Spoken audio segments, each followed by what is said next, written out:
Sabemos que en democracia es importantísimo el concepto de la opinión pública, pero la opinión pública, más allá de ser cómo piensa la mayoría, ¿qué es lo que es? ¿Y cómo se forma?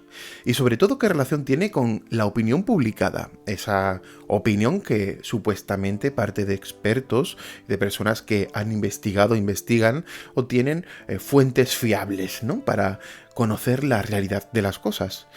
Esta opinión pública, que se puede decir que es la base de la opinión que se forma en democracia, ya que la opinión pública de alguna forma también modela el conjunto de la estructura política, con los vaivenes y los cambios de opinión de lo que es la ciudadanía.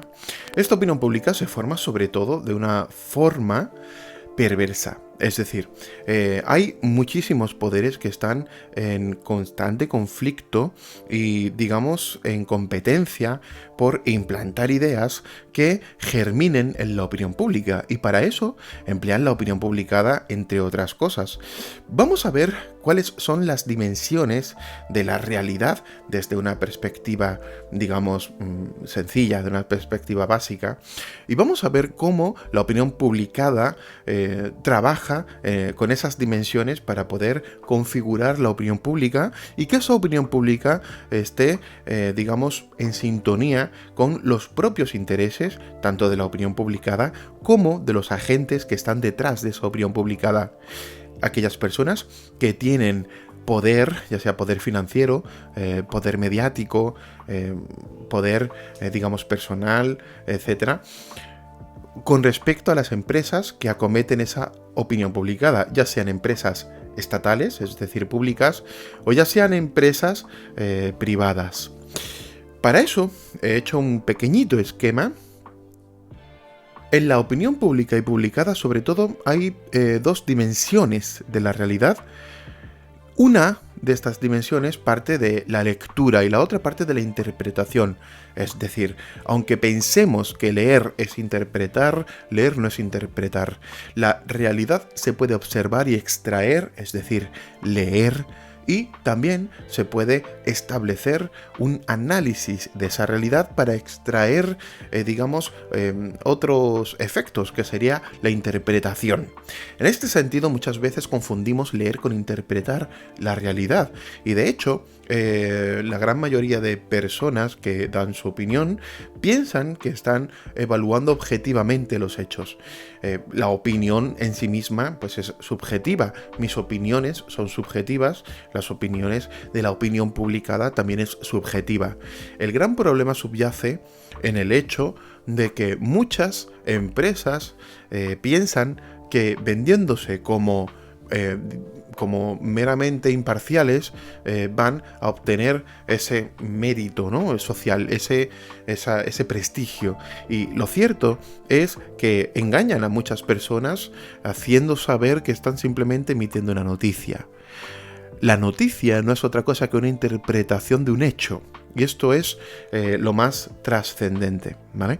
Que a la hora de leer una noticia estamos viendo cómo un agente de la opinión publicada está interpretando un hecho y cómo lo está transfiriendo dentro de sus propios cánones, tanto intelectuales como ideológicos, ¿no? Por tanto, leer no es interpretar. Tú puedes transliterar una realidad, sería una lectura. Cuando tomamos un libro, lo leemos y decimos exactamente lo que hay escrito. Es decir, si evaluamos la realidad, no estamos leyendo la realidad, la estamos rehaciendo, la estamos interpretando. Y esto es muy importante, ya que muchas fuentes que tenemos pensamos que son fuentes objetivas, y no solamente es que sean subjetivas, es que son tendenciosamente subjetivas. Esta lectura debería hacerse dentro de las variables dicotómica, continua y dicotomizada, ya que la realidad es generalmente continua. Quiero decir, existe la noche y existe el día. Eso es una dicotomía, noche y día. Sin embargo, también existe el atardecer, el amanecer, y dentro del día y de la noche existen grados, ¿no? Existe una continuidad. Esta continuidad en ocasiones se puede dicotomizar, como vemos en la tercera variable de la realidad, dicotomizar, ya que es bastante útil decir que existe el día y la noche y todos entendemos lo que es el día y la noche. Sin embargo, hay realidades que se pervierten dicotomizándolas, como por ejemplo hablar de la política como algo bifásico, ¿no? Algo que solamente puede ser o digamos conservador o bien liberal, ¿no? O algo que puede ser solamente digamos demócrata o republicano, o algo que puede ser, o ¿qué te digo yo? Comunista o fascista. Es decir, esa dicotomización de una realidad compleja, ¿no? Que es el conjunto del espectro político, lo que hace es empobrecer el marco, precisamente para ofrecérselo a una opinión pública que encuentre dentro de ese marco opciones más accesibles, intelectualmente hablando, para tomar decisiones. Y eso es, digamos, triste y peligroso, ya que una realidad dicotomizada de forma perversa va a llevar a la conducta, al comportamiento del actor político, que es el individuo, que es el ciudadano, ¿no? Le va a llevar a un comportamiento dicotomizado. Es interesante entender que la realidad generalmente es continua, pero también hay hechos que son puramente dicotómicos. Es decir, una afirmación y una negación. Esto es una dicotomía, ¿sí o no? Hay hechos que son dicotómicos per se. La luz está encendida o está apagada. No puede estar continuamente encendida y apagada. Es decir, tú no puedes tener una falta de discrecionalidad, es decir, tú no puedes tener una continuidad gradual y exponencial de el apagado al encendido. O está apagado o está encendido, eso es dicotomía. Por tanto, es interesante evaluar la realidad partiendo de las variables dicotómicas, continuas y dicotomizadas. Siempre que te cuenten algo, podríamos observar si esa realidad que estamos emitiendo, de la cual estamos emitiendo una lectura, es en sí misma dicotómica, continua y dicotomizada. Por ejemplo, ¿en España existe democracia? Esa pregunta dicotomiza una realidad continua, ya que la democracia no es como el encendido y el apagado de una luz. La democracia es un estándar, es un constructo que de hecho gente como Robert Dahl en La poliarquía define muy bien, pero muestra la dificultad de la propia esencia de la democracia como concepto práctico, ya que la democracia es un conjunto de estándares que en ocasiones, digamos, aunados, simbolizan la supuesta perfección teórica de la viabilidad de un Estado con respecto a la ciudadanía y sus derechos, ¿no? Pero no siempre se da así de la forma perfecta, ya que tiene que contextualizarse esa democracia. No es igual una democracia en Latinoamérica que en Estados Unidos, que en Norteamérica, que por ejemplo en Europa o en Asia.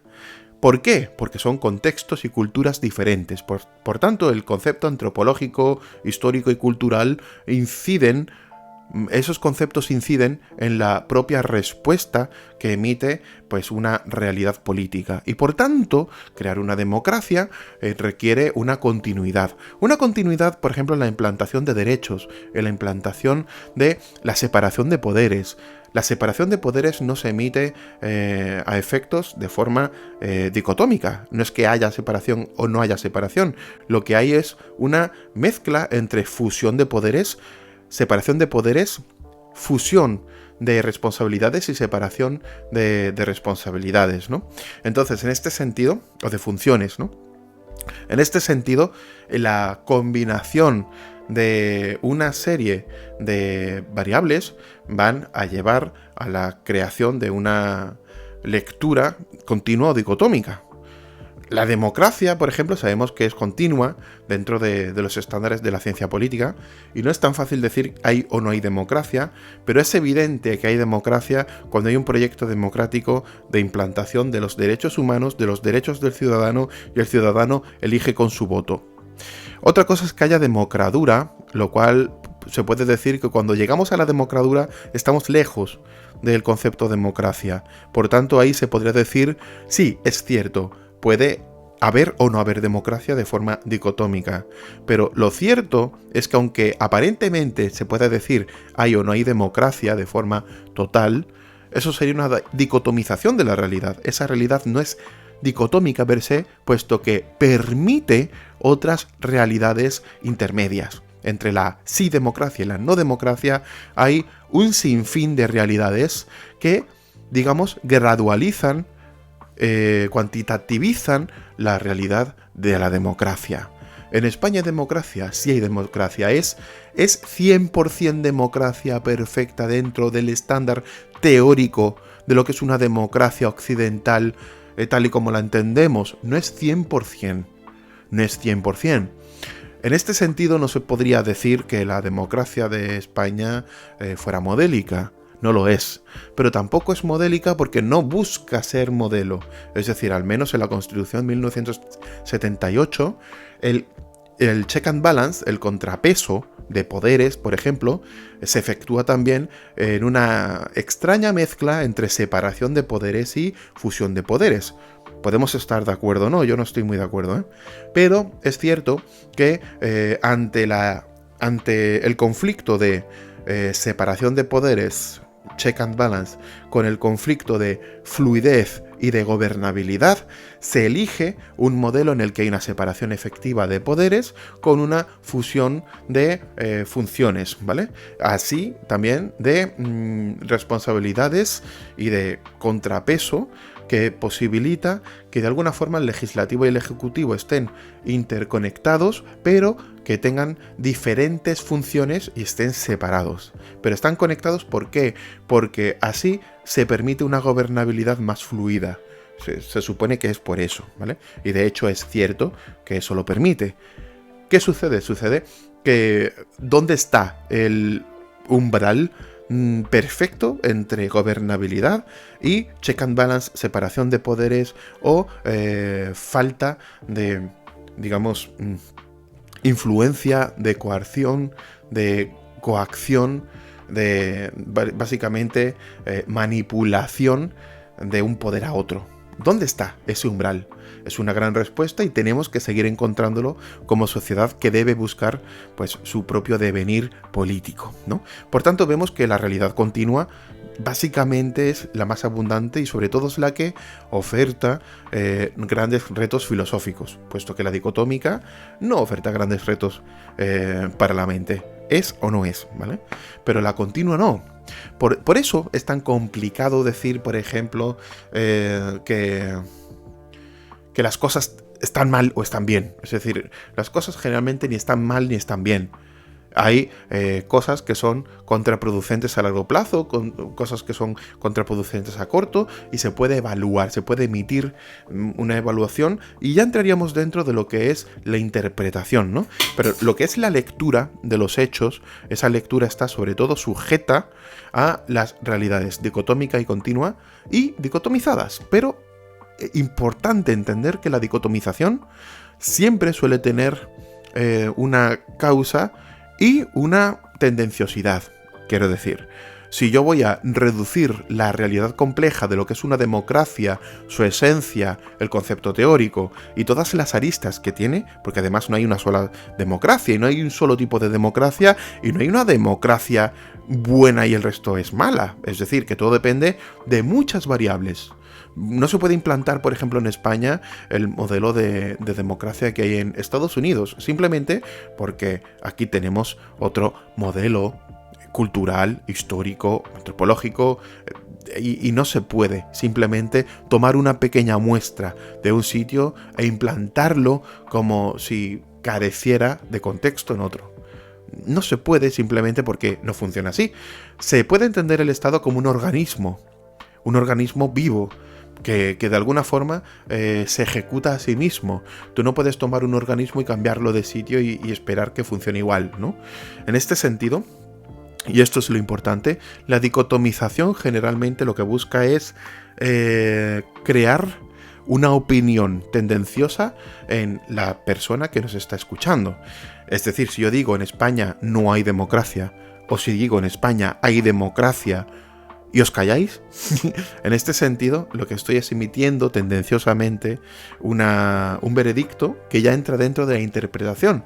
Para interpretar que en España hay una democracia o que no la hay de forma dicotomizada, se tiene que emitir una serie de juicios de valor. Y esos juicios de valor te llevan al final al campo subjetivo de forma, digamos, irreverente. Es decir, que no podemos salir de ahí, ¿no? La gran realidad, ¿hay en España una democracia? Sí, hay una democracia española. Está el modelo español de democracia, ¿ok? ¿Es mejor, es peor? Bueno, pues se puede mejorar, se puede mejorar. ¿Puede empeorar? Puede empeorar. Pero se tiene que mejorar. Y sobre todo, ¿cuáles son las variables que hacen que en España se depaupere, se devalúe, digamos, la democracia entre en crisis? No solamente, y no sobre todo, son variables de corte estructural, institucional. Hay otras variables. Entonces es mucho más complejo de lo que parece.